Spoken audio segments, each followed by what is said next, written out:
The United States is known for its strength as being one of the most powerful countries in the world.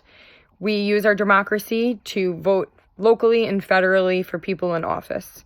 In more recent years, in the more recent elections, we see a great divide within our country. Most of this divide is caused by many media outlets, whether that be your Facebook page, your Instagram page, watching the news on TV, reading a newspaper article. We're seeing a great divide in our country and our political beliefs. I'm not sure if it's because of media being so greatly used now, like social media, but our country is definitely being divided, and it's more obvious than ever. With that being said, as we look back on our previous election with Hillary Clinton and Donald Trump, we saw a great divide with the people. Literal riots, people protesting. Not that it hasn't been done before, but now we are seeing it more bluntly and in our face than ever before. Some may even say that because of who our president is, that we are experiencing more racism and hate crimes than we have in a very long time, almost like we're going backwards in time. So the news outlets are causing a great divide in that they basically are very biased. You know, they always say Fox News versus CNN, being that one will favor the Republican Party while the other follows the more liberal Democratic Party. It's hard to really say, being from the outside and not being a politician, but we see from our president, Donald Trump, he is very opinionated on fake news. If you look at a broadcast from CNN, a reporter is trying to ask him questions, and he is bluntly saying, "You are fake news. Pretty much, we don't respect what you have to say. I don't have to listen to you." In all the years of presidents being in office, we haven't really seen someone who was able to just say whatever was on the top of their head. You know, previously, many of them filter themselves.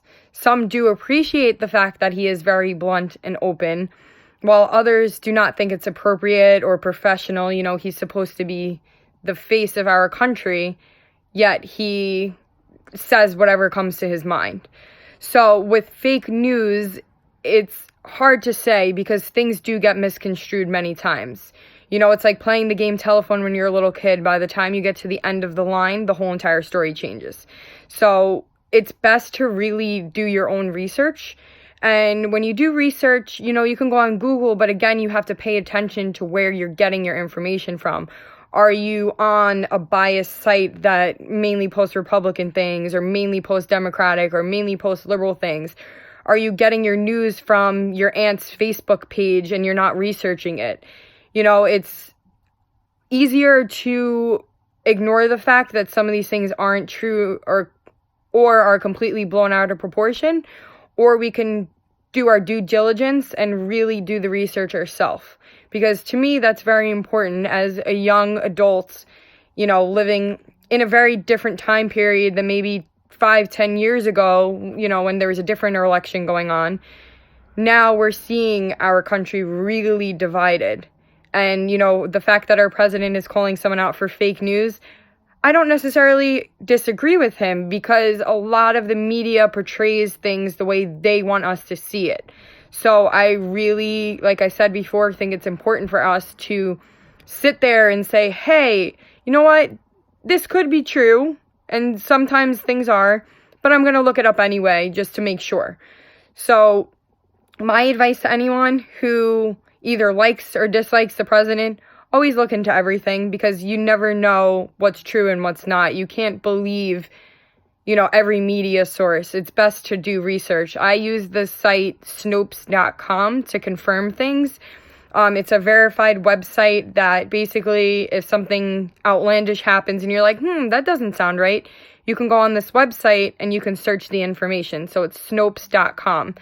And, you know, it really does help a lot because sometimes you'll search something and you'll be like, wow, that's false, but it's been all over Facebook or Instagram and everyone's believing it and reposting it when it's in fact not true at all. So when it comes to politics, that could be very, very damaging. You're basing who you want to be in office based off of what your cousin, brother, sister, uncle, grandmother posted on their social media wall, rather than doing your own research. or you're just watching one news outlet like Fox News, or you're just watching CNN. So you're basing your opinion off of a one-sided, biased opinion. So with that, you need to just make sure you're doing your research before you vote, because it is important that we vote for someone that is under our beliefs or morals, respects what we believe in. And without doing the research, we'll never know truly why we should elect this person. So the fake news outlets can be true.